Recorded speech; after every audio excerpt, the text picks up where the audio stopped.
All right, NYB community, thank you so much for coming back. We're here at episode number 205 of the Minding Your Business podcast, entrepreneurship, real estate, trending news. There's no business like minding your own. I'm your host, Champ Ron. So excited for you to join us. We're recording this on a Monday afternoon, October the 5th. Yeah, I wish it was still August, the way this year is gone by. Well, some people wish it was already 2021. The way this year has gone. This has been just a tremendous year on so many different fronts, but I hope this finds you well. Subscribe to the podcast, 5-star on Apple or wherever you get your pods. That helps us continue to grow the MYB community and continue to expand our reach, which we so greatly appreciate the support from all of you in this podcast journey. Hope that you're finding yourself again in great spirits and you're excited to hear from today's guest, or you're as excited as I am with today's guest, who hails down in the Dallas, Fort Worth area. He is the CEO of Eden Green Technology, and he's the co-founder of BUZZSHIFT. And we're going to learn more about that here shortly, MYB. But I want to welcome Eddy Badrina here to the Minding Your Business podcast. Eddy, thank you so much.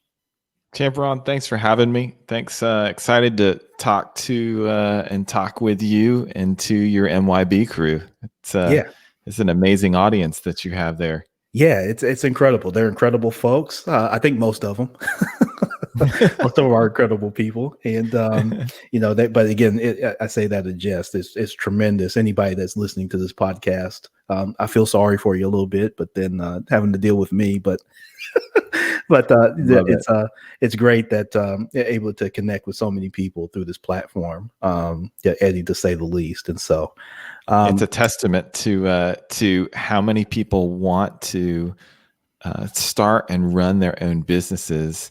And the fact that you're able to speak to just a lot of practical issues and motivations and tips that they can apply. So good on you. Yeah, no doubt about it. I'm always happy to have that platform and provide that insight and having great folks like yourself to be able to help me do that. And so let's jump right in. Let's learn a little bit about you, Eddy. Tell us about your origin story, how you got started, and what got you to this point today. Yeah, absolutely. So I am the son of Filipino immigrants. So I have a unique background in that I am but a generation away from living in a socioeconomic status that I am not in now. So I'm very aware of where I came from and what my parents did to sacrifice to get me and my sister to where we are today. So awesome. That's a wrinkle in my story. And my dad is an entrepreneur as well.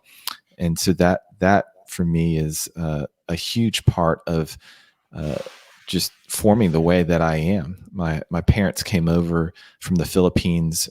My mom came over with about $70 in her pocket back in 1971. And Wow. My dad came over with a whopping 110. And wow. So, yeah.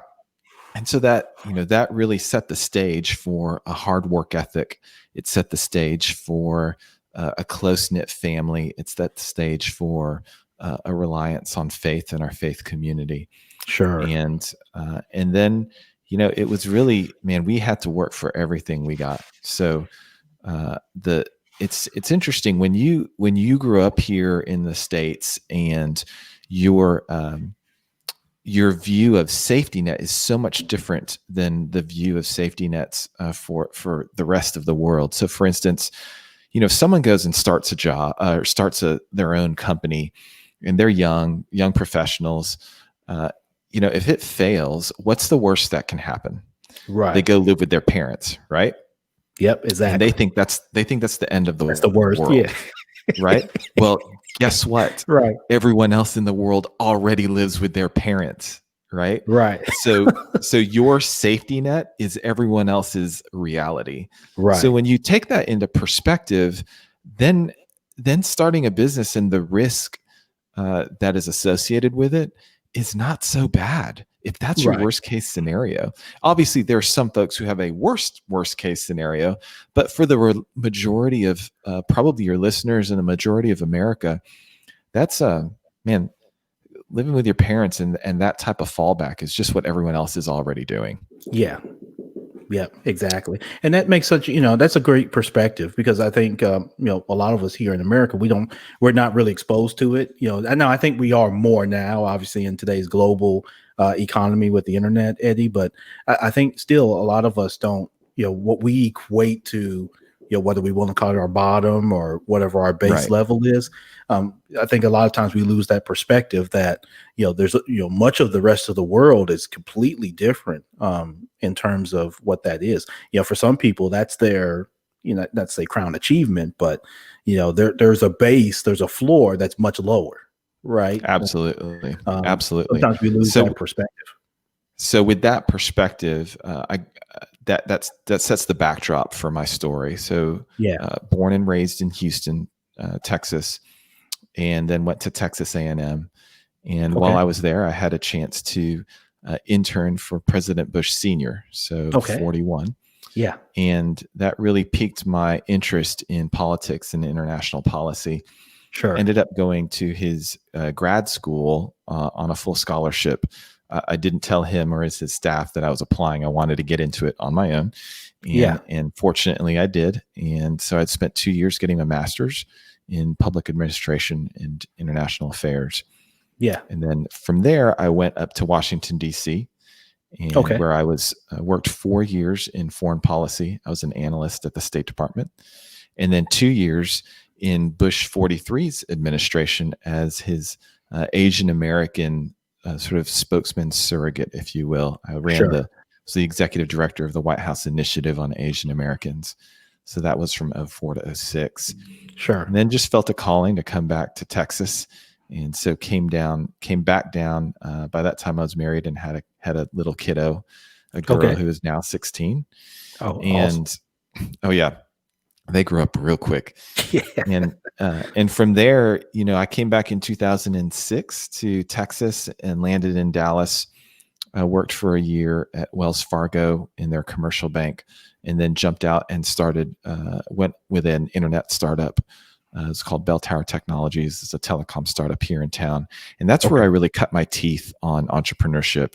It was basically my school of hard knocks. It was my MBA of hard knocks in learning how to run a business. And I was very, very fortunate to be in a small organization where I had purview into almost every aspect of the business, from operations to finance, sales, marketing, comms, obviously, and investor relations.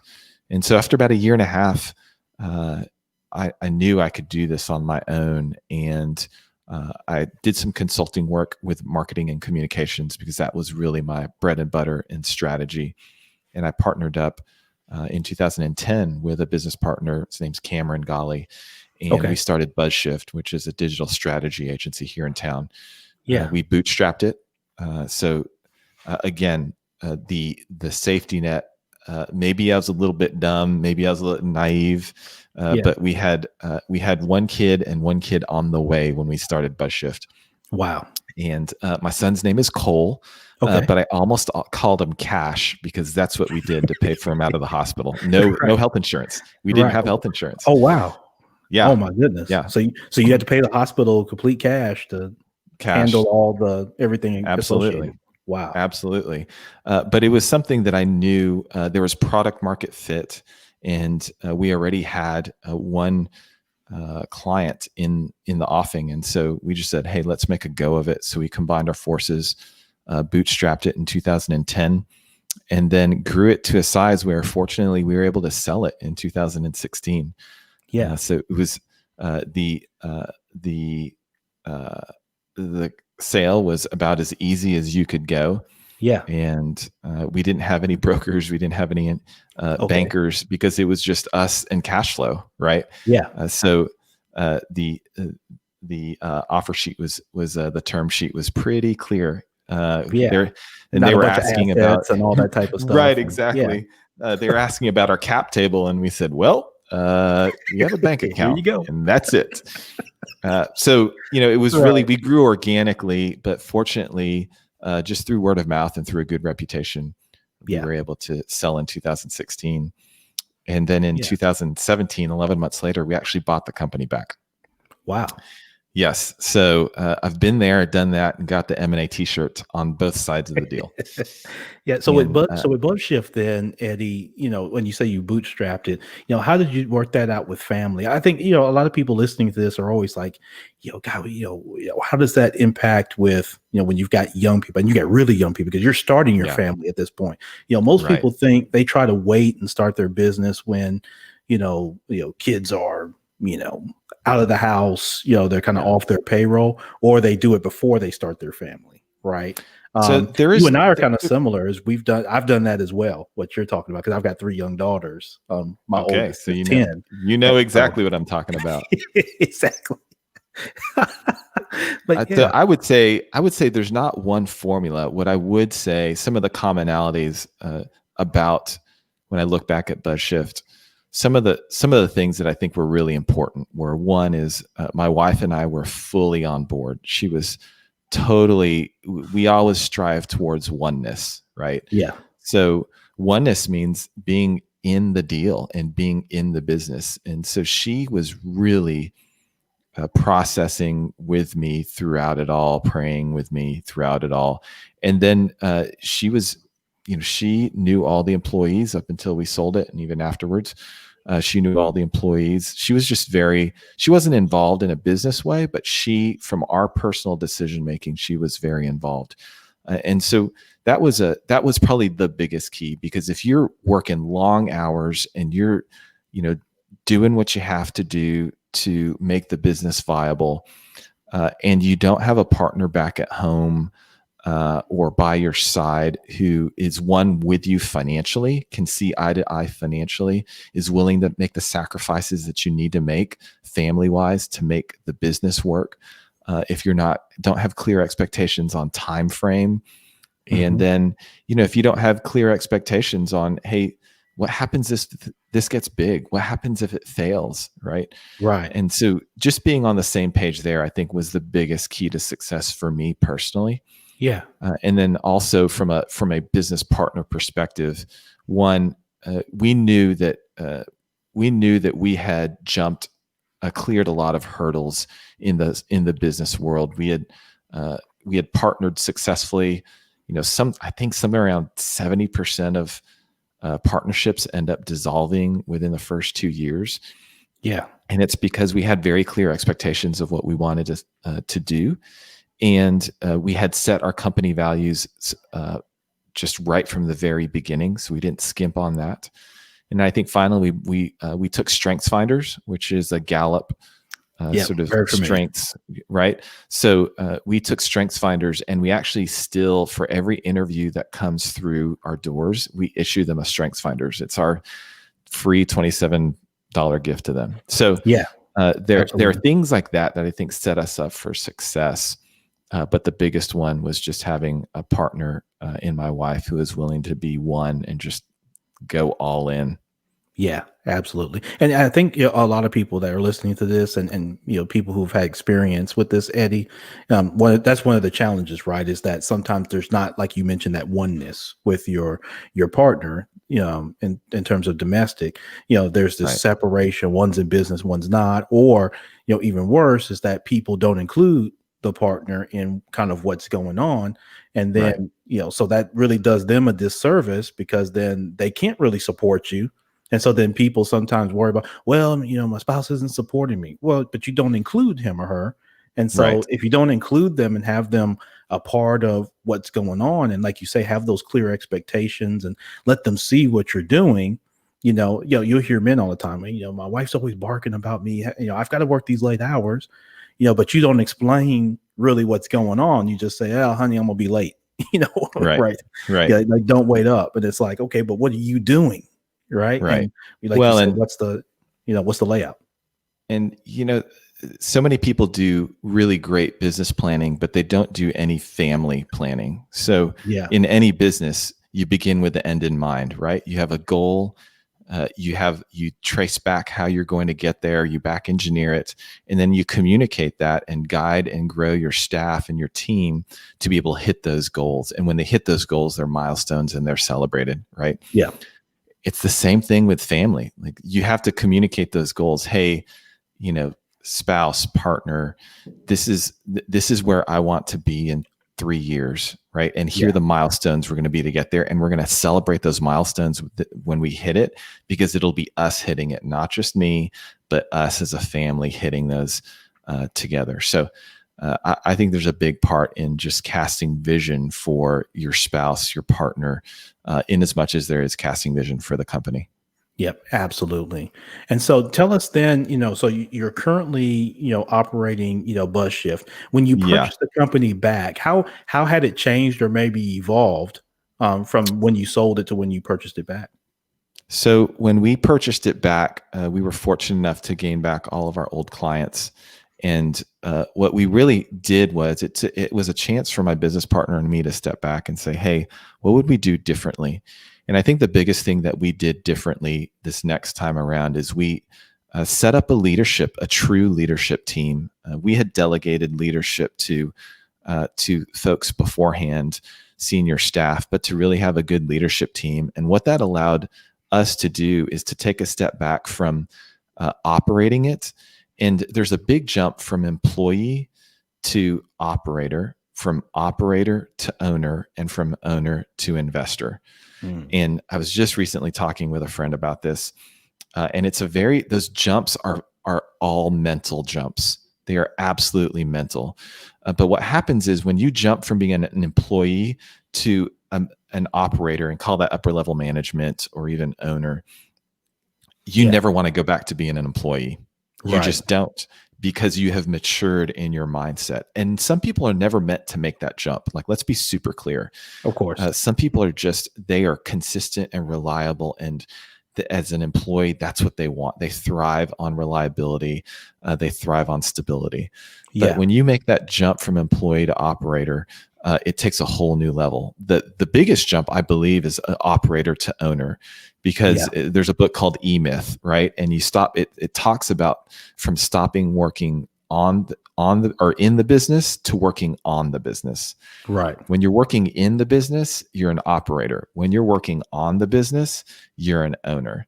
Right. Right. And so ownership denotes a level of delegation and hands-offness and lack of control, which is crazy to an entrepreneur to have a lack of control. But that's actually what you want. You want to hire people that are so much better than who you are in what their role is, that you are absolutely happy to cede control to them.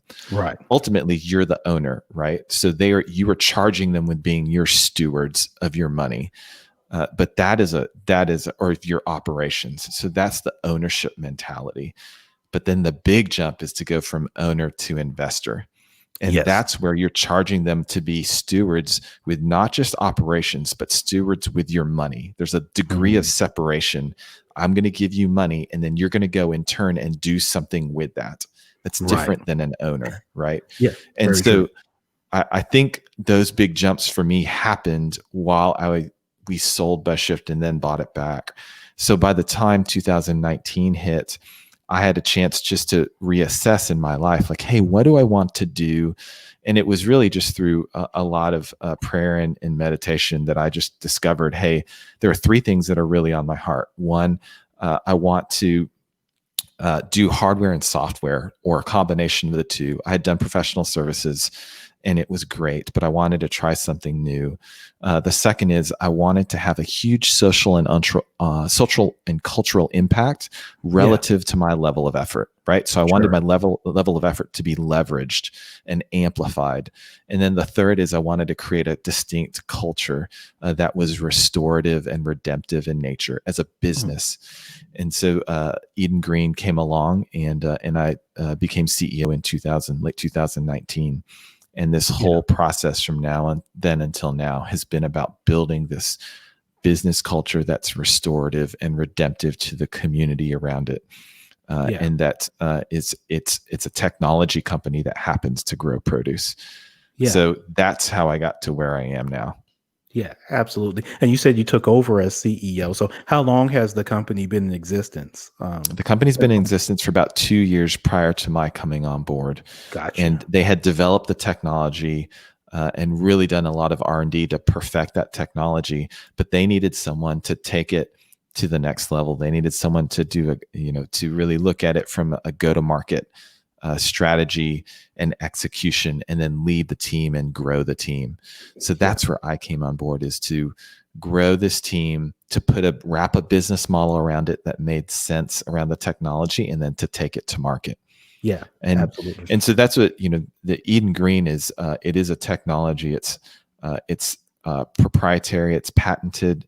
18-foot grow towers, if you will, that have plant spots in them. And in an 1.5-acre greenhouse that we've created and that we create for other people, these towers sit in these 1.5-acre greenhouses. And in 1.5 acres, it's equivalent to 33 traditional farming acres. Wow. Yeah. And it uses 99% less water than your traditional farm. So that means you can put it almost anywhere, Yeah. including in the middle of cities or right on the outskirts in opportunity zones. Right. And then from there be able to grow like literally almost a ton of produce, 900,000 pounds of produce a year that comes out of it Yeah. per year. So it's a lot per month. And from those Wow. 900,000 pounds of produce, you're able to, once you sell that produce, that greenhouse is an economic unit that is in and of itself viable, both commercially, it's viable environmentally for the reasons we just talked about, Yeah. and then it's viable in terms of its community involvement. Because if you put one of these in or around an urban center, you're able to, the needs for it are that you need 30 employees, 30 full-time employees that they're no longer, you know, harvesting and planting that are seasonal. They're not migrant. They're full-time with benefits that are in this unbelievably technologically advanced greenhouse. So you're providing a platform, a career platform for them, not just a dead-end job. And it's doing something where, man, if you can employ people in a technology space that is only going to grow, I think it's by 2025, it'll be a $6 billion industry. By 2030, it's going to be like a $20 billion industry. It is Yeah. ginormous, and it's only growing as water becomes more scarce, as land becomes, more unarable, right, Sure. ungrowable, as the climate continues to change. We're going to need, and as the population continues to grow, we're going to need sources for produce and for leafy greens and vegetables and fruit that's consistent. It's accessible to everyone, not just the high end Yeah.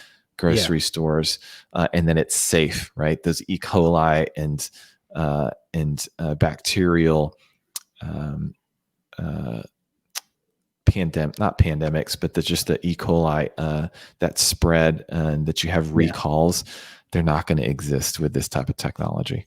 Yeah, absolutely. And just so much to unpack there, Eddie, but I want to get back to like when you first started as CEO. So just thinking of Mhm. that from a lifestyle perspective, what's your mentality as to what you want to tackle? When you come back and you take over a company as CEO, and I'm Yeah. always interested in this as someone that reported to a CEO once, and you're thinking about that mindset of what it would be like, to take over a company as its top, executive. So Yeah. when you did that, there's probably, you probably have a list of, many things that you want to tackle. And then now you've got to kind of prioritize things and, put timelines and things like that. So how do Right. you do that? How do you determine when you first walk into a situation and now you've got the title? Yeah. What's kind of your mentality? What are you looking to, kind of address, as kind of your top, say 2 or 3 priorities? So I think the first one is, uh, is it a viable company? Okay, so what makes the company viable? It's its product, right? Yeah. So you really have to determine product market fit. And that was an analysis for me before I even stepped into the role, right? I had to Sure. look at it and say, hey, is there a product market fit? And by product market fit, I merely mean, is this something that people want and are willing to buy at a certain price, and that there's going to be a consistent demand for it 12 months from now? That's Yes. really it, right? Does the product fit into the market? Yeah. If you're making the market, that is a much higher bar to go, and that Yes. takes a lot of capital. But for most people, when they're looking at a franchise or when they're looking at a product that they want to sell, maybe it's some sort of Amazon drop shipping deal or whatever it is, right? The first thing I would say is, okay, is there a market for it? And how does this product fit into it? Are there competitors, right? It's just a SWOT analysis: strengths, weaknesses, opportunities, and threats. Yeah. But at the end of the day, man, if there's not a product market fit, then it's not even worth running the company, because the company only goes as much as its product will go. Yeah. So, And what about the people in that, yeah. Eddie? So you've got, So that's the second piece, yeah. right? And the company, at the essence, it is funded by the product, but it is run, and it is the people. Yeah. So there's not a 1A or 1B. It literally, I mean, I don't know how you can stack rank those other than to say you have to have those two together. You have to have product market fit, but then when you start building a company, you have to have values. So the company values are sort of a cliche thing, and you look at a lot of company values across the board, and they all kind of look the same. Right. But really, the company values matter the most, and you'll be able to tell a good company by how well it adheres to and it reminds itself of its values on a daily, weekly, monthly, yearly basis. It's not just a printout on the wall. It's not just something to show customers. We value integrity. Okay, so what does that mean, right? Right.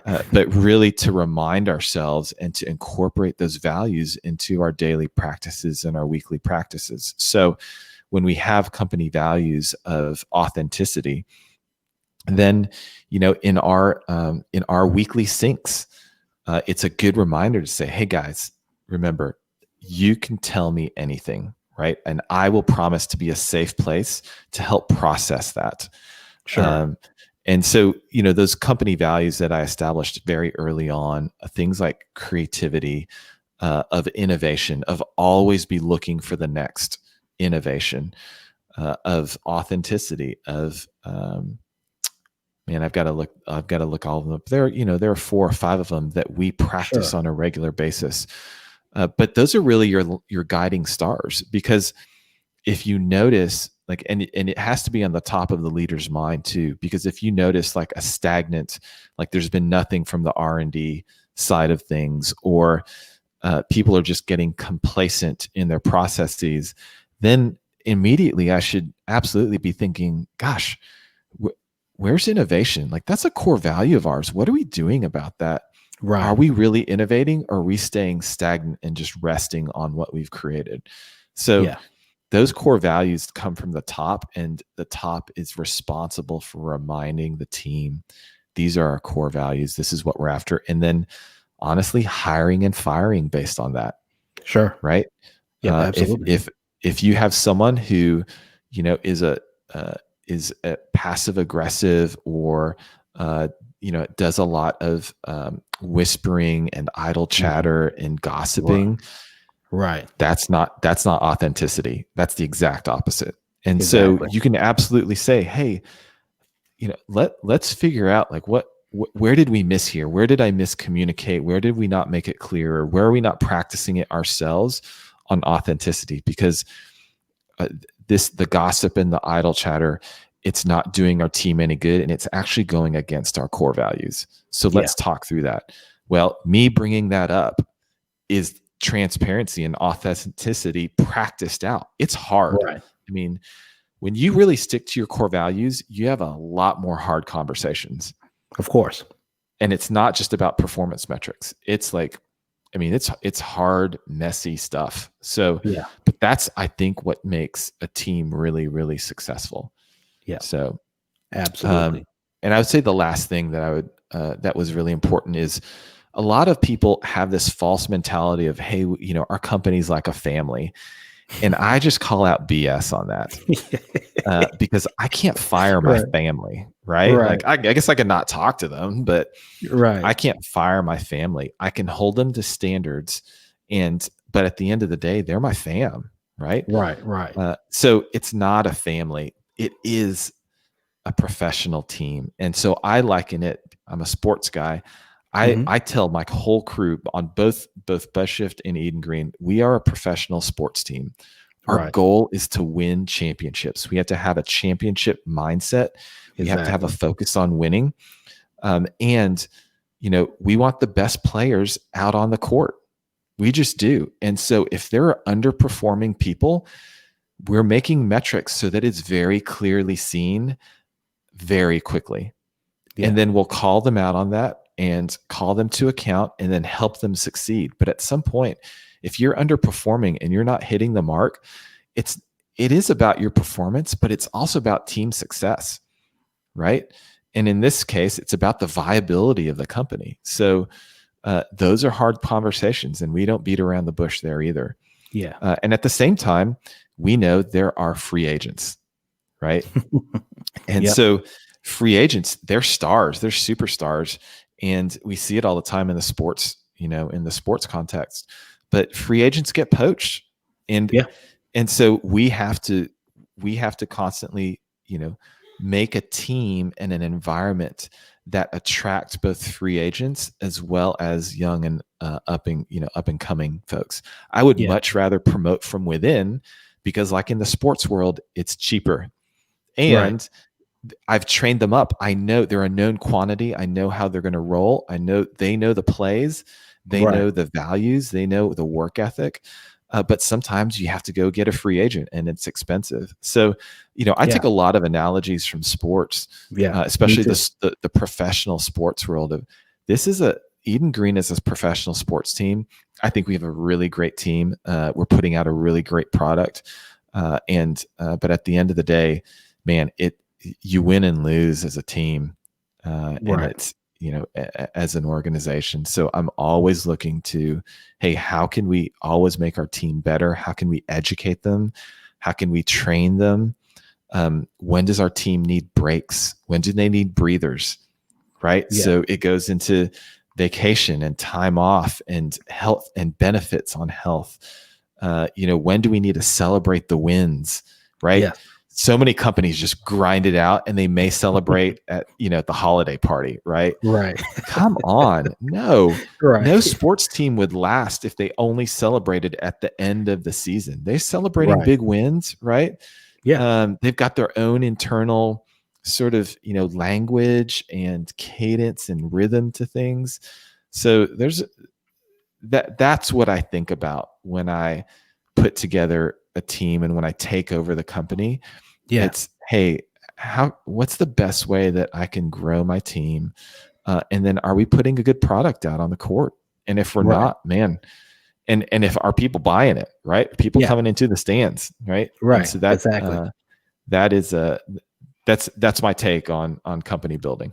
No, it's a tremendous analogy, and I'm a sports guy too. You know, in terms of, you know, played coming up and that sort of thing up to the college level, and I'll tell you that's a tremendous analogy. And when you think about a sports team, you know, and take just any sport, you know, when a new owner and general manager comes in, what does he or she do? Well, one, you assess, you know, very quickly, you know, like, where are we today, right? So Right. you take over the, you know, as I say, you got the NBA finals going on. So you take over the Los Angeles Lakers. So you're Right. looking at, you know, where are we with Staples Center, right? Okay. It's 20+-year-old stadium. Where's that at? The players that are on the court, you know, who's under contract, who's coming, you know, whose contract is coming up, where's Right. the fit, you know, where are we with LeBron? Where are we with Anthony Davis? Blah, blah, blah, blah, blah. Right. You, like you say, you look at your supporters, you know, whether it's boosters or, you know, some of your top season ticket holders, you know, you're, like you say, you're doing all this analysis of all your kind of affinity groups, you know, including Right. like ultimately the biggest one, which is your fan base and those that purchase your, paraphernalia in terms of, merchandise, and those that, attend games, and your community partners and all those Well, and type your of, sponsors, yeah, the ones sponsors. paying Yeah. the bills, right? Yeah. Yeah. Yep, exactly. So, your sponsors, your TV contracts, all those type of things have to be analyzed, and all of that centers around, like you say, your team. And just like Yeah. how NBA teams get built, some teams are better free agent destinations than others. However, like you say, you've got free agents, and then you've got to develop your own in-house talent. And so some of the best teams do a combination, like you said, of bringing in key free agents when they need to fill in gaps, but really kind of having this, mindset as to when we draft players, how are we developing them? And Right. you see, if you take into example, say the San Antonio Spurs, they did a tremendous job of, for 20, 25 years of having, tremendous player development where Right.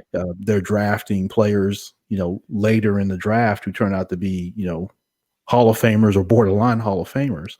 Right. And all of that comes from your development, right, of those Well, and people. so, it's interesting. You want to take that analogy further, but companies are just harder to look at because they're not as up in front and transparent, if you will, as NBA or the Right. NFL.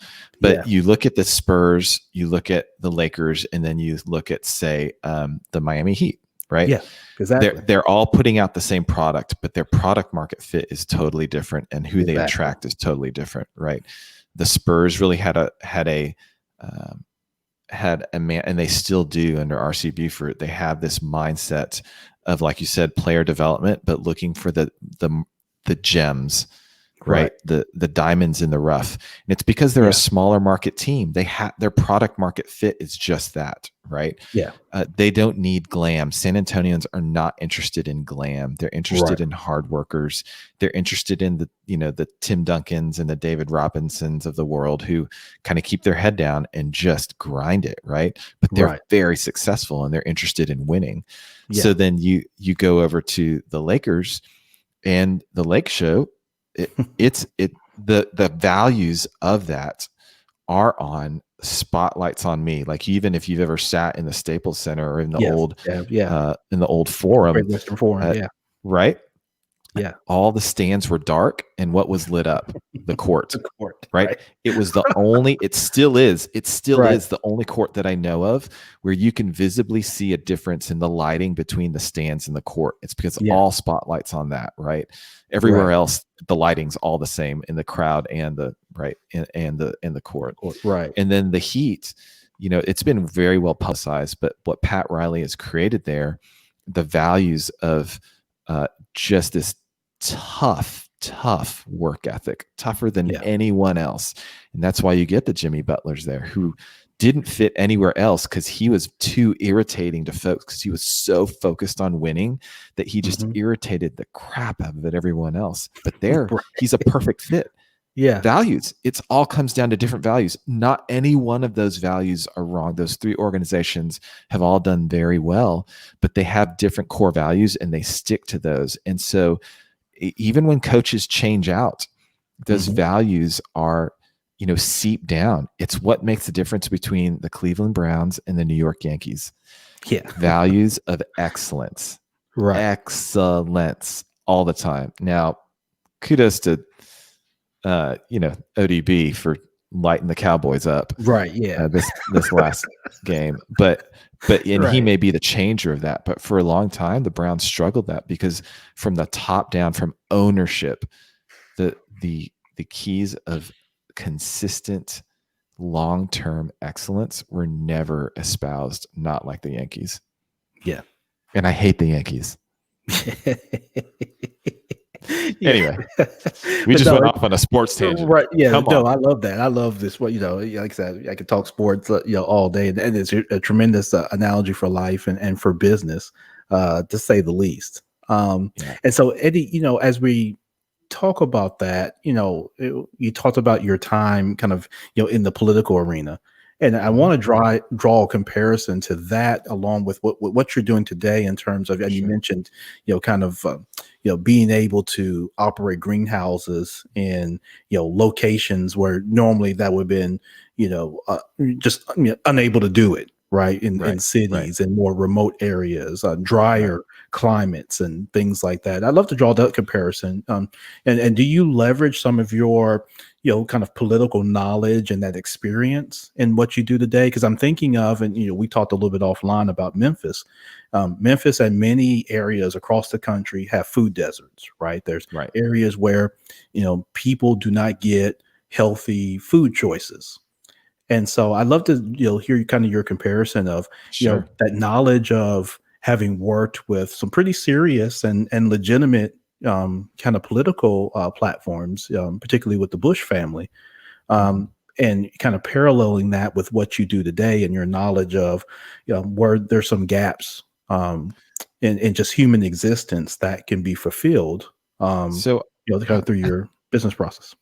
I think one of the things that led me to Eden Green was the fact that very early on, my parents always emphasized philanthropy. Even as little as they had, they were always giving back. There's their Yeah. church community, or whether it was through whatever local community uh, service organization, they emphasized giving back. And then with the Bush family, they I mean, to a person, generational, and you think it's easy, but it's not. It is very difficult to pass down generation to generation this thought of public service as a noble calling, Yeah. right? And people with a lot of money can get really self-absorbed really quickly and focus on creature comforts. Sure. And but to again, this goes to values. I mean, it all drives back to values. But when you have values that are in your family of public service, of philanthropy, of giving back, no matter how little or how much you have, that will always be your posture, right? And so those two family values from my family and then from the Bush family infiltrated every decision I make, whether it was, and with the Bush family, even like their the school that he runs there is public service, right? That's Yeah. what he could have started any school that he wanted to, and even within government, back to any school, and maybe they wanted to rival the Kennedy School over at Harvard that focuses on public policy and really getting people into government. And Bush was like, no, public service, whether it's the highest levels or the lowest levels, public service is what we're all about. So I think those values really drove me all the way to Eden Green, and it even drove the way that I operate my own personal life. But with Eden Green, uh, the the chance to take a technology and to imbue it and wrap it a business model around it that was inherently redemptive to the community and restorative to the community around it. It's just something you don't see very often. And so Yeah. I can unpack the redemptive piece. So there's an organization out of New York called Praxis Labs, Praxis, Praxis Labs. And Praxis is dedicated to just espousing this view of a redemptive framework for organizations and for society. So most companies out there are exploitative. And what I mean by exploitative is the leaders eat first. The employees are treated unfairly, Sure. and or their employees are exploited, and then the community around them, both environmentally as well as just from a socioeconomical standpoint, is a net negative around the company, right? I don't have to name one. You can probably think of Right. 15 of them There's a right ton now, of them. just off the Right. bat, right? There were a number of companies, a minority of companies that are what we would call ethical. The Sure. leaders eat alongside their employees. The employees are treated fairly, Sure. and the company is a net neutral to the community around it, and those are Sure. great. And we can think of a couple of really ethical companies, and those are usually the ones that make the top 10 of great places to work. In your Memphis, great places to work, or Sure. Dallas. there are very few organizations, both nonprofit and for-profit, that are redemptive. And what I mean by that is redemptive means the leaders eat last. They're sacrificial leaders. Yeah. The employees are blessed generously. And then finally, the community around them experiences a net positive from that company being in their midst. That's Yeah. what I'm trying to build. And that's what Eden Green is all about. And Yeah. you can do that with any business, I believe. It takes a lot more work to think through that than just setting up shop and going for profit, right? Right. But I think when you put your mind to it, and then you have this product, this technology that can actually, we can grow, we harvest every day and every week. Our greenhouses are perpetual harvests. So the ability to give a percentage of that perpetual harvest to the community, either subsidized or for free, Sure. and then sell the rest, man, that's not even like, most companies make their profit and they give afterwards, and it's awesome. But we have a Right. chance with this one to actually incorporate into the business the ability to give as you are producing, and that is, you just don't find that every day. So that was Yeah. a That's kicker to insanely me. unique. Like, I have to be a part of this. I have to lead this to success. Yeah, and that is that redemptive, kind of style is very unique. Kind of in today's um, environment, whether you're talking about your Fortune 500 company, or even if you're talking about kind of your startup, kind of one or two person shop. Right. It's unique, to find that type of model. Let me ask you, I guess, explicitly, Eddie, what are some things that you and your company are doing to help kind of bridge that gap for things like food deserts and that sort of thing? Yeah. Because I think that's tremendous, but it sounds like you're leading an organization that that culture can help drive a lot of those challenges in the right direction to be fulfilled. So from a business model perspective, we've actually made it really, it's a very easy thing to put not easy, it's a very lucrative and redemptive, restorative to the community to put one of these in an opportunity zone. Yeah. So it is lucrative for the investors who can take profits from their other entities, pour it into an opportunity zone fund, and then invest in this. And then this thing in turn is throwing off produce that there's enough margin in there, and we've actually run the numbers and present it to people as an option as we're selling these things. Hey, this is something that you can do to give a percentage of your harvest away every week, every month to the community around it. And then we've even set up a structure to where they can start a co-op next door to it. Wow. And then partner with a 501c3, an existing 501c3. And that co-op fundraises off of the produce that is donated by the greenhouse, right? Yeah. So that's one way. And I think that's a long-term way, right? Sure. Because that's part of the business model. The things that we're doing right now as Eden Green, as a company, is we have an R&D facility. We're testing, we're trialing out all different sorts of varietals. We're piloting them out with different clients. But what happens with the produce afterwards? Yeah. It's the cleanest, freshest produce you're ever going to find. It tastes unbelievable. But what are you going to do if it's a trial? Well, we're giving it away. I mean, last week we gave away 1,000 pounds of produce Wow. to a local food bank, and I think up to date we've given I want to say close to 5,000 pounds of produce out of our R&D greenhouse. So I'll give you a prime example of how we think redemptively. When COVID hit back in, March, right? Right. You talk about my political background and my policy background. I knew in my heart of hearts that COVID, as we started to lock down, was going to mean have some pretty drastic consequences on food banks, on the population, as they were locked down, not able to go to their jobs. So I quickly directed our staff, and remember, growing takes time. Plants are plants, right? Right. It's like a 28-day harvest on a good day for us. Most people expect 3 months, but we can grow ours every 28 days. So it's still a month out. And so I quickly directed our team to say, hey, listen, I think there's going to be a pretty big hit on food banks and on shelters.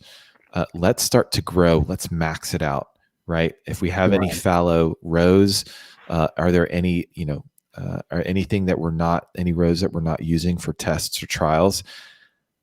Let's just grow it. Grow Yeah. it, max out that greenhouse, and then let's just start giving away the produce. So there's a local farm here called Profound Farms, and they had been supplying all the high-end food service. So all the top restaurants in town use their produce, use their dairy and poultry and meat. But when the restaurants shut down, man, food service industry just went Yeah. just It spiraled disappears. Yeah. down to a dead stop, right? So Jeff had to quickly pivot to a different model, and his model was home delivery. So he started doing home delivery of these high-end goods to customers that he knew and were around his farm, which is just north of Dallas.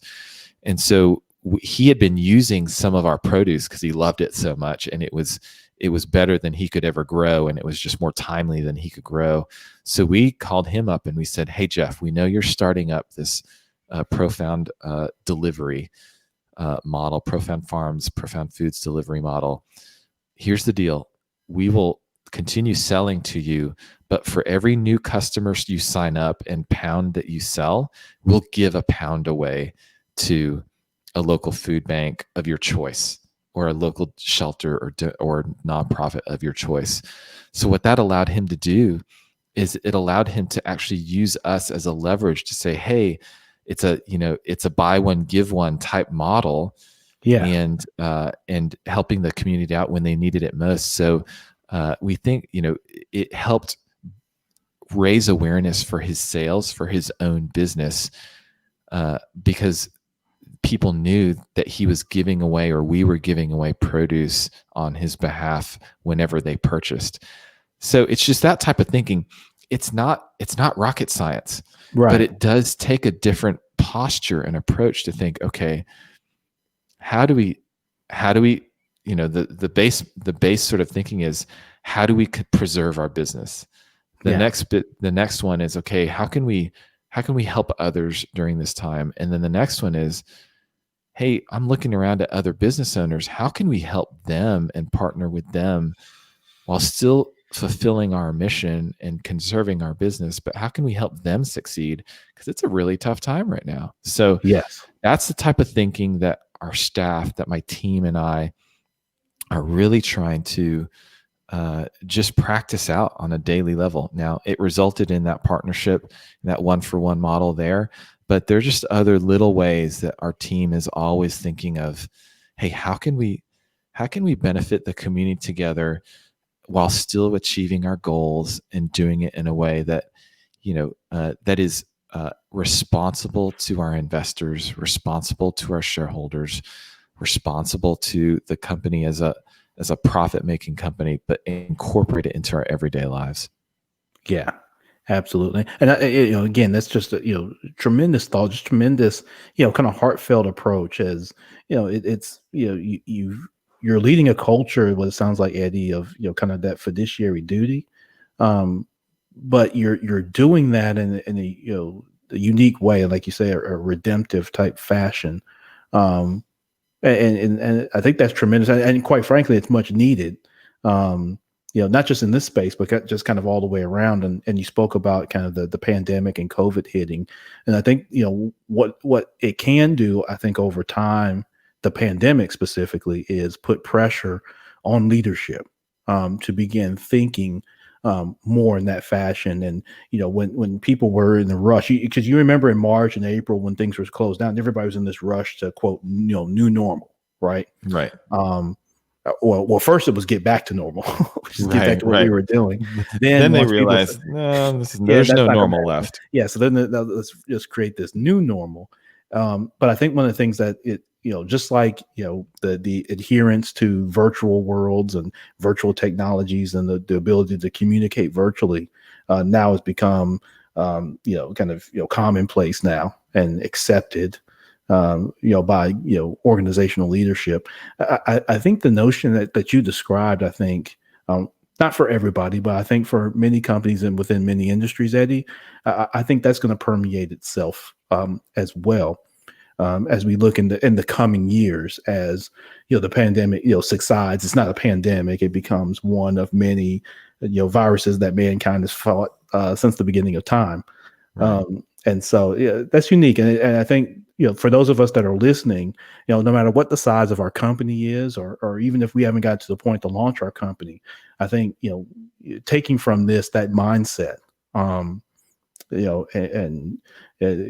demonstrating the proper behaviors in that redemptive style, I think will help all of us, no matter what level, whether you're in the owner level, whether you're at the employee level, the investor level. I think as we get that understanding and adherence all the way around, I think that's going to help things just be just that much better as we come from this. And so, there was reality pre-COVID, there's reality during COVID, and then as it subsides, there'll be reality, right? And what reality do we and narrative do we set?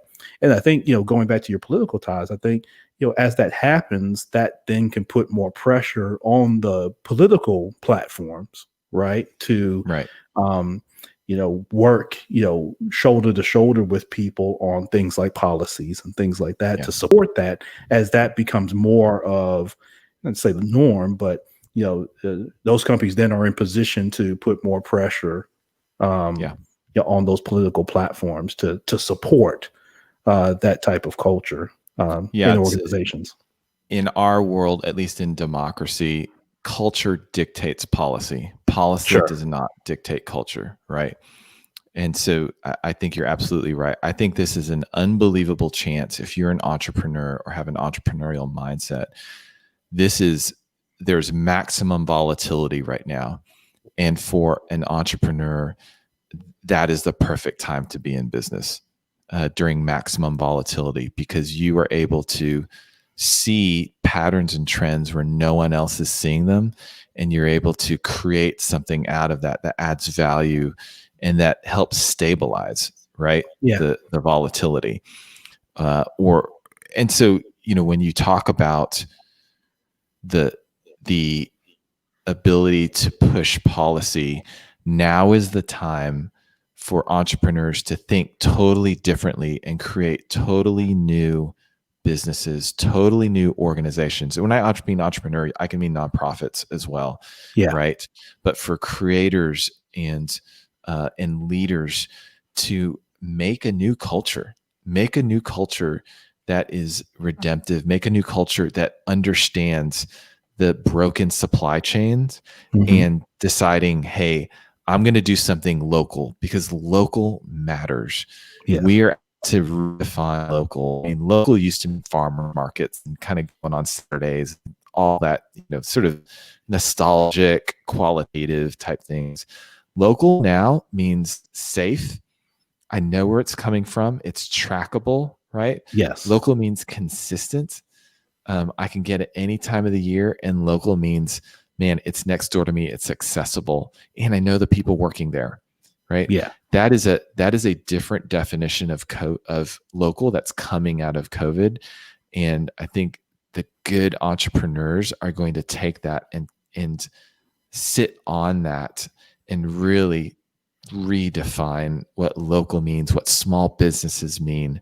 There's been such a surge in small businesses starting up because out of necessity, but there's also been a surge of supporting local businesses, and there's a nexus, absolutely. There's a meeting of the two.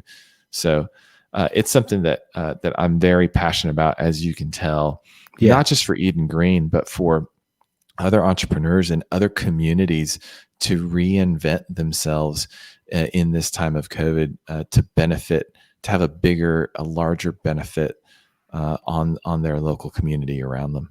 Yeah, absolutely. And another thing that I heard kind of within what you said, Eddie, was, kind of adding that soul. I think people want to get back to, dealing with organizations and people that have soul. If you think back, if you read about, whether it's Henry Ford or any of those folks, going back, 100, 120 years ago. One of the things was, those were small we think of Ford today, but that's a small business at that point, where Mm-hmm. Henry Ford, goes to church with you. He lives in your neighborhood. So he has a lot of the same, cares. He sees life oftentimes from the same lenses. Whereas you talked about earlier, where now many companies, profit comes first. Segmenting yourself out of society, or out of what you would call everyday society, became the big thing coming out of the 70s and 80s, and then certainly into the 90s and now 2000s. People of means segmenting themselves out, where they kind of create their own bubble in which they live. And I think, COVID now is bursting bubbles, because it's the ultimate, kind of opponent, like we were talking about in sports. It's kind of the ultimate opponent. It's not just, the other player across the court. Now, it's kind of like what we talk about with great legendary players, where the competition is not so much on the court. Their competition is against Father Time, right? Whether you look at LeBron James, you look back at Michael Jordan.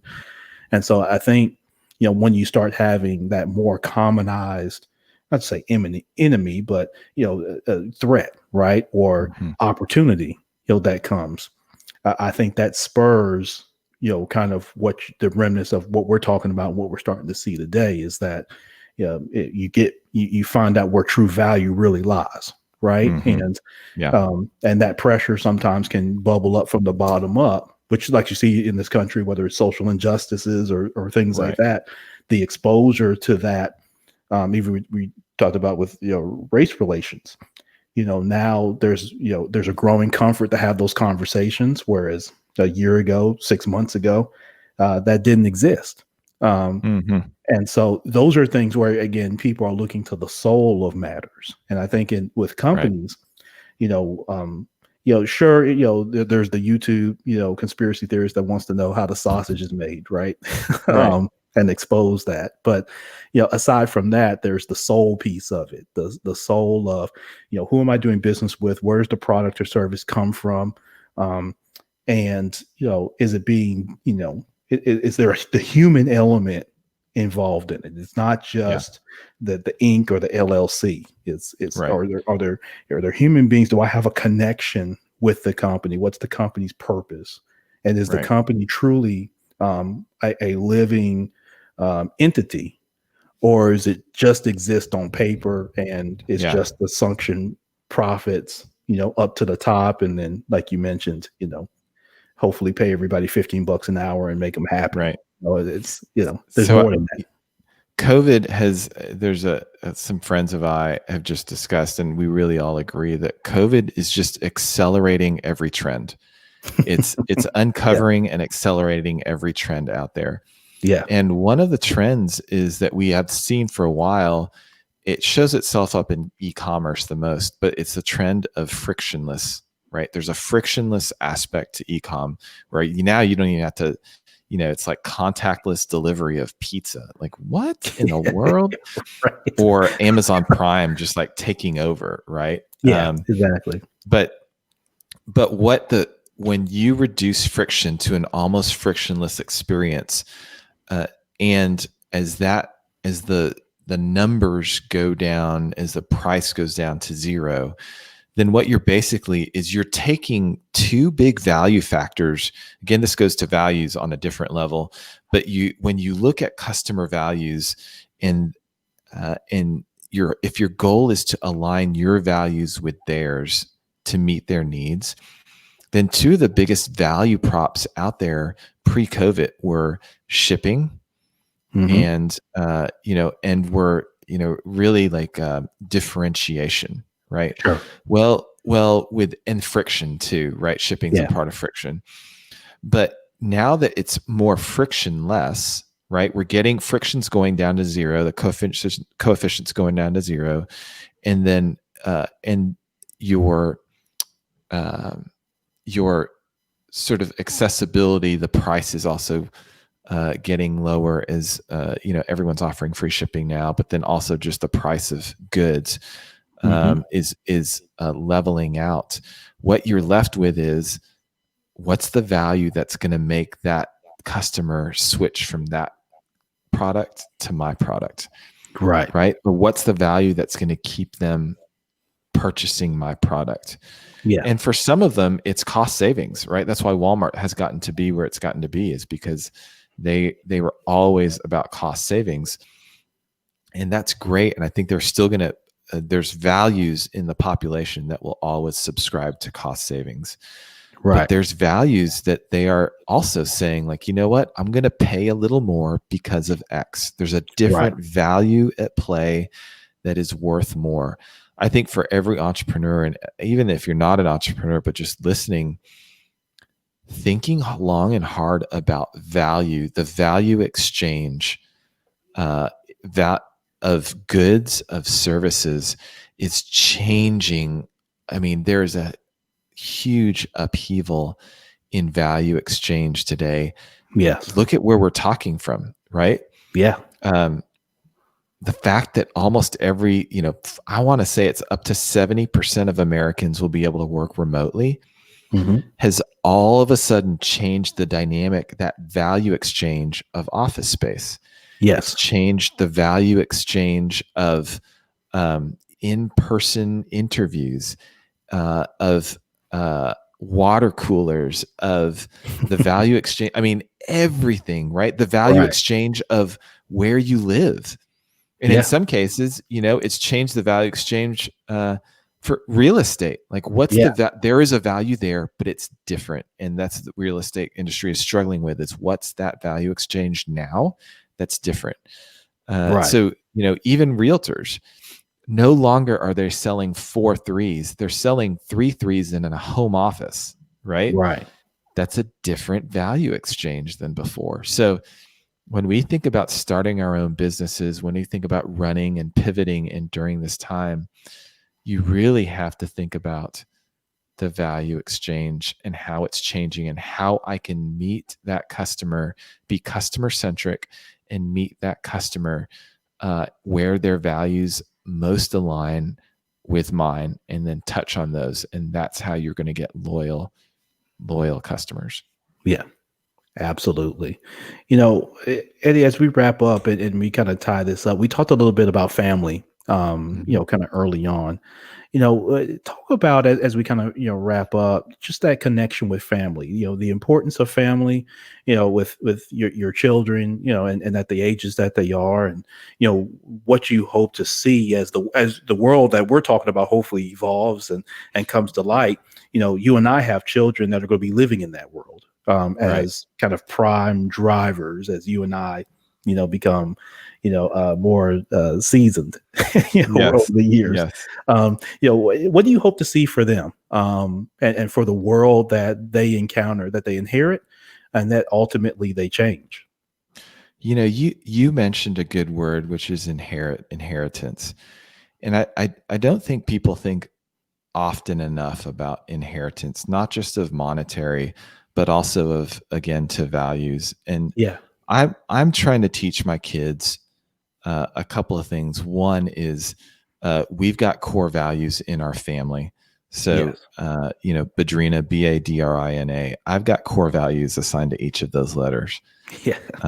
And it's actually sitting in our, when you walk in the very front of our doorway, it's right smack dab, right in front of you. And it's because I really want them. Culture's going to change, and they can either be culture followers or they can be culture makers. Yeah. And you cannot be a culture maker or a culture changer unless your values are rock solid, foundational. Yeah. Otherwise, you're just going to go with the flow and go where Right. everyone else, you peer pressure and all that. Well, if you have rock solid values, then man, that's where your kids are going to make your mark, right? Yeah. And so that's the Very true. that's the legacy that I want to leave. It's one of, I've got at the end of the day, I hope in my obituary, people don't talk about Eden Green. They don't talk about BUZZSHIFT. In my Sure. obituary and at my funeral, which sounds kind of morbid, but I think with the end in mind. And Yeah. when I think with the end in mind, my end is my funeral and on past and what people talk about it. And someday they're going to forget my name, and I'm all right with that. But Right. what I want that legacy to be of is, did I love my wife and kids unconditionally, and did I value them infinitely, right? Mm. And with that, because I love them unconditionally and as finitely as I could, right, infinitely as I could, which is finite, then Yeah. they are free to operate in the way that that I believe God has made them to be in that image. Mm. And Yeah. in those operations, there are values. Out of all the other things that they could operate in, I want them to operate with those certain values, so that in that framework, they can grow and be as successful as they want to be. But their success is not defined by having to get my approval. And Mm. I mean, we all struggle with it, right? But Yeah. success usually is defined by what someone else thinks of you, whether it's your Right. dad, your mom, your grandparents, your coworkers, your Right. neighbors. It's all defined by what someone else thinks of you. But if they know, like, I don't have to be defined by what anyone else thinks of me, because the God who created me loves me just the way I am, then I am free to operate, according to, with values that I think are, that are set in stone. They're foundational. And so I want to teach those values, and Yeah. whatever success looks like for them, then I know that, that they're going to change culture and not just be a part of it. So then what does that leave? That leaves a blank canvas for them, Yeah. right? Instead of them trying to fill in my shoes, because I want them to be entrepreneurial, or at least have an entrepreneurial mindset. But for Yeah. some of them, that may not be their bent.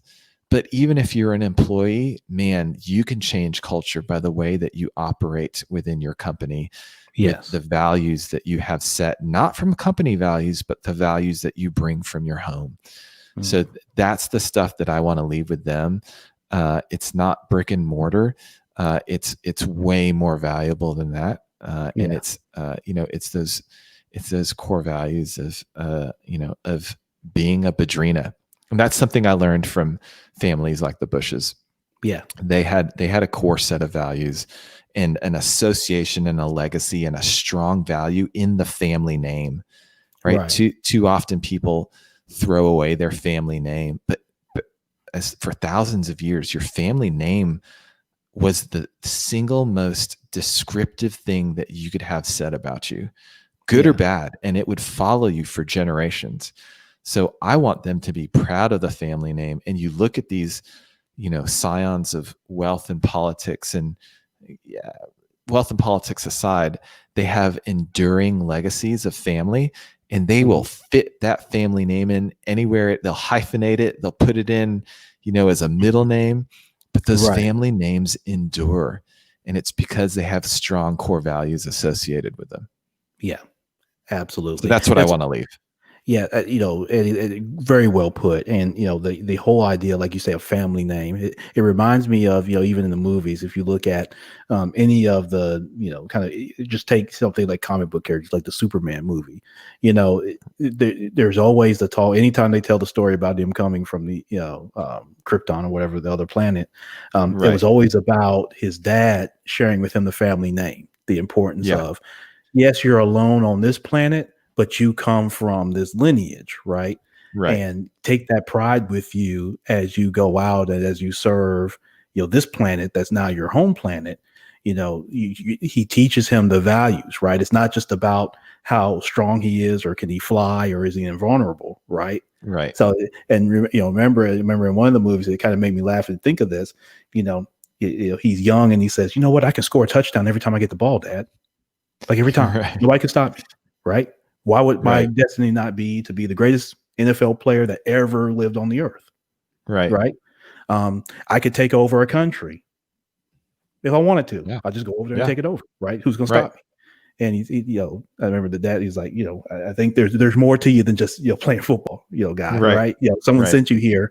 but it wasn't just so you could be the greatest NFL football player, right? You have a Right. much bigger purpose. And that's kind of what I was thinking about as you were sharing that is, that idea of what, the S, in the shield meant, right? It was a Right. family shield. And I Yes. It think, was a family off, shield. yeah. And I think often here in America, and, I'll say that for, many of the communities is that, we lost that along the way. We don't have that. Mhm. We don't think about that. We don't have the foresight of that. We just kind of go and just kind of interact and kind of do whatever we want. And we don't think about, upholding the family name. And again, there's a whole lot of socioeconomic things we can get into to, go down that rabbit hole. But I Sure. think ultimately, like you said, if we begin looking at our family name, like you said, Badrina, Brooks, whoever, our family names, and teach our children, again, and demonstrate for them what values are associated with that Right. family name. And make that without it being about us, right? So it's Yeah. about the family name, like you were saying Something much earlier. bigger than them. It's bigger Much than bigger than them. what I say you should be, right? Or Right. to make me happy, right? And I Right. think sometimes when we think of that, we, like you say, we think of passing along a house, passing along money, and passing along, either my insecurities or Right. what, hey, I didn't get to play ball, so now, son, I'm gonna throw this on you, and I'm gonna make you go to every practice and all that because I want you to play ball, to do the things that I didn't get to do, or the things my dad couldn't afford, or my dad wasn't there, or my mom this, and getting past all of the noise part of it Yeah. to, simply, this is what you were born into this family. This is what this family stands for, and those are Yeah. the standards. That's the Yeah. expectation. Not my standard or expectation, the family's The standard families. Yeah. expectation. And And I think that's a when tremendous they difference. understand that, man, that it gives them so much freedom to operate in that because you're not defining what they ought to do. You're Yeah. defining like what the thing that they're operating in, right? So Right. like Badrina, bold, authentic, devoted, relational, intentional, noble, and adventurous. Mm. That's what Badrina is about, right? And so there are chances we're going camping this weekend, right? And it's a perfect opportunity to say, hey, and we're going camping with friends. And it's an opportunity to say, hey, we're practicing two of our family values right now, which is being intentional, and actually three, relational with with folks that mean a lot to us, intentional with our time with them. So we're going to cut out the screens, and we're going to go on a little bit of adventure, right? Yeah. We're going to hike, and we're going to swim, and we're going to rock climb and do all that stuff. It's it's hard, but it's easy Yeah. to incorporate that stuff. You Yeah. just have to put time into it. And again, if people put half the time into laying out a vision and a plan for their family that they did for their business, I think this world would be a lot better Yeah. place. Oh, talk about that. Definitely. Definitely, Eddie. I agree with you wholeheartedly there. Eddy Badrina is our guest today. Eddie, how can people connect with you? People have heard great things today, and I think there's a lot of, really rich substance that people can take from this episode that they can apply to their lives. But, if they have additional questions, if they want to learn more about you and about the company, what's the best way for them to connect? So EdenGreen.com is the name, is the website. That's Eden, like the Garden of Eden. So Yeah. EDEN green.com. And then, I'm on LinkedIn, and that's really about the only one I'm on. Yeah.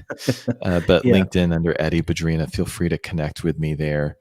Yeah. But yeah, and then Eden Green on all the social channels is Eden Green Tech, TECH, Eden Green Tech on Instagram, Facebook, LinkedIn, all that good stuff. So that's how Yeah. you can get a hold of me.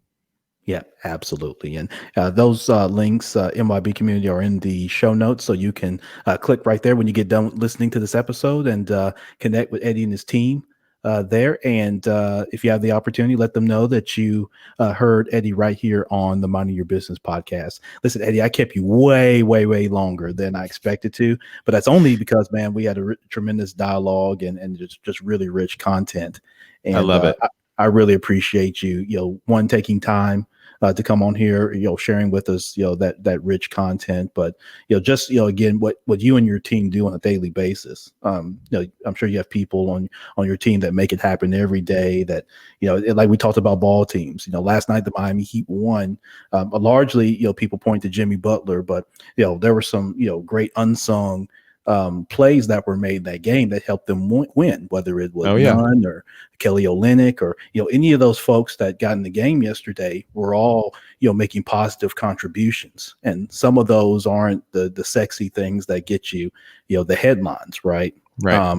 But they're all critical to winning. And I know every great team has people like that make those type of contributions. They're not, they're not the dunks, they're not the 3-point shots, they're not the grand slam home runs, they're not the 40-yard touchdown passes and that sort of thing. But it's the block that opens up a hole for a running back. It's the box out rebound that allows someone else to get in and get a bucket. It's the cheering from the bench, when someone comes out and needs a, kind of a quick pick me up. It's, it's the high five that says, hey, let's go, and so, for you and your team that do that, definitely shout out and kudos to you all, because you've got a great community based, mission and approach and culture that I think will be infectious on the rest of us. And so definitely appreciate that. Hey, thank you so much for having me. Yeah, excellent. So take care. We'll remain in touch. And of course, next time that you're in Memphis, I need to get part of your crew there. Come on. Yeah. Shout out to John Carroll and Shad Berry and Rob Thompson. Come on. Yeah, absolutely. So I need to get part of that Rat Pack a little bit. And, you never know what ideas or stuff that can come out of that. So like I said, look me up next time that you're in, and love to connect with you there as well. Awesome. Thanks for having me again. I really appreciate it. Yep, absolutely, Eddie. Thank you. Enjoy the rest of your day. And again, we'll talk again soon. All right. That was Eddy Badrina joining us today here on episode number 205 of the Minding Your Business podcast. Don't forget, you can connect with me also at champronbrooks.com. Make sure that you do that, champronbrooks.com. You can connect with me in all my ventures, as well as learn a little bit more about me and about the podcast.